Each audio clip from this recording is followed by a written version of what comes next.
So if I look at my photos from 2016 and I compare my physique from back then to how I look now, it's very obvious that I haven't made that much progress over the last few years. And I do get this comment sometimes. People are wondering, Mario, why you haven't changed that much? Are you still making any progress?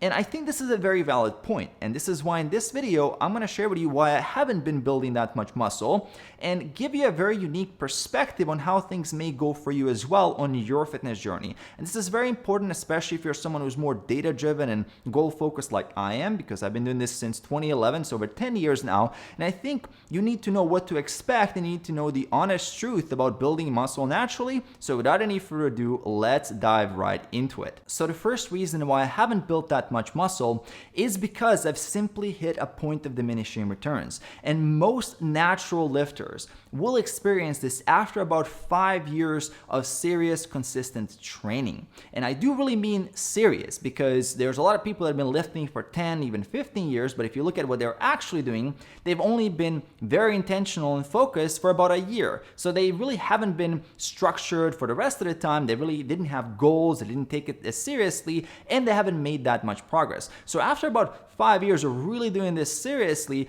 you will reach what I would call your base physique. And that physique will not change a lot moving forward. Don't get me wrong, you will still see some improvements, but to an untrained eye, they might not be able to tell. I mean, realistically, can someone tell a 5% difference in your chest or 10% bigger calves? Probably not. Now, you can notice a difference in your performance. You're getting stronger, you're fitting better in your clothes, maybe you're at a higher body weight, but you're much leaner. So all those things are important, and for you, they keep you motivated, but we can't really expect those same dramatic differences as we did in the first few years. Now, of course, on social media, you will see people who've been lifting for 10 years suddenly achieve an amazing transformation a year. They're bigger, they're leaner, but they usually fail to disclose that they've taken some vitamin S on the side, and that can really skew the perceptions and the expectations of natural lifters. As a natural lifter, after those first 5 years, it's more about refinement, it's more about that maturity of your physique. Yes, you are getting better, but it really does take time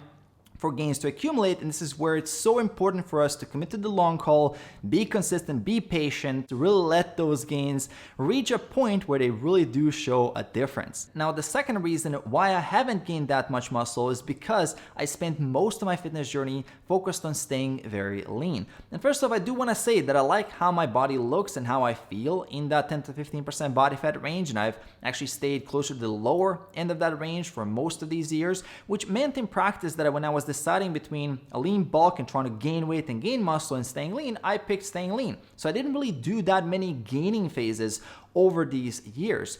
And for reference, I'm 5'10", so my shredded look is actually below 170 pounds, so below 77 kg. And only in the last few years have I started lean bulking, and I went up to 182 pounds, which is around 82 kg, and I did notice improvements with my physique. And I do suspect moving forward, if I really wanted to optimize for maximum muscle growth and kind of getting as many gains as possible, that we'll actually have to gain to a higher body weight, maybe around 188 pounds, 85 kg, even if it comes at the expense of gaining some extra body fat, in order for me to really break through that ceiling. And this is something that I've been thinking about for a while now. Let me know in the comments below as well if you'd like me to see me go up to that body weight. Also, while you're down there, make sure to hit that like button as well. And really the goal here is to make that quote unquote shredded look to be higher than 170 pounds, 77 kg. And it would happen if I were to gain a little bit more muscle. So if you're someone like me who's been really focused on staying lean for many, many years, maybe you want to consider doing a lean bulk so you can put on a little bit more muscle. So next time you do a fat loss phase, you'll be able to get to your desired body fat percentage and the look you want at a higher body weight with a better physique. Now, this brings me to the third reason why I wasn't building that much muscle, and that's because I didn't always make the lifestyle sacrifices required to do so. Don't get me wrong, I love training in the gym. I could spend hours in the gym every single day, it wouldn't bother me, and fitness has been a permanent part of my life, and I've been consistent without any kind of breaks, but it wasn't always a top priority. And you might be wondering, Mario, what do you mean? You're making videos about fitness on YouTube, talking about building muscle, getting lean, efficiency, maximizing results. Yes, you're right, but my life philosophy is one of improvement and balance across the board. And this includes health and fitness, but also business, relationships, and overall personal development. And I do believe that we all have to be able to objectively analyze where do we stand across those areas. So if your fitness is currently average 5 out of 10 or 2 out of 10, which is below average, and you're out of shape, and then your business is 8 out of 10, your relationships are 8 out of 10, well, clearly fitness should be your top priority. You should be investing time, effort, energy, and focus there to bring that up to a higher level. In my case, after about 4 or 5 years on the fitness journey, I reached a level that I was very, very happy with. That was about 8 out of 10. And I realized that gaining a couple of pounds more muscle wouldn't really improve my life quality at all. So I made a couple of strategic decisions to start focusing more on other areas of my life and redirecting my energy there. One of those decisions was to become a digital nomad and travel the world. I've been to more than 50 countries now, and I've been disrupting my routine every couple of months. Is that the best for muscle gains and really getting the most growth? No, but it's amazing for me to grow as a person. It's been one of the best decisions that I ever made.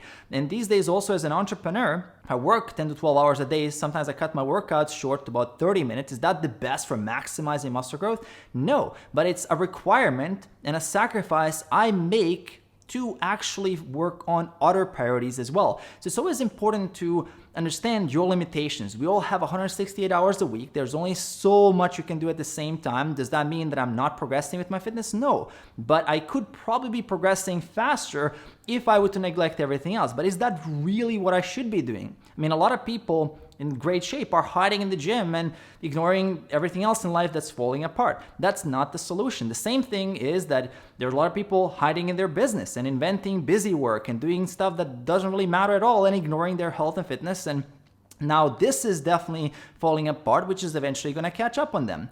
So at the end of the day, it's about understanding that we have to look at the whole life, and this is about having a healthy lifestyle, which includes all those areas. And the cool thing about fitness is once you get it to a certain level, it's much easier to maintain it than it's to push it to the next level. So you can reach a level of fitness that you're really happy with, and then focus now your energy into other areas, and then just simply maintain this. And at the end of the day, it's not about just having the best physique ever. It's about having the best life you can have, and it's about becoming the best version of yourself. And what's going to help you with that is making sure you hit that subscribe button below and then notifications by hitting the bell icon as well. Details for coaching if you want to work with me are in the description below. I'm also going to leave a very important video here for you at the end, so check out that video, and I'm going to see you right there.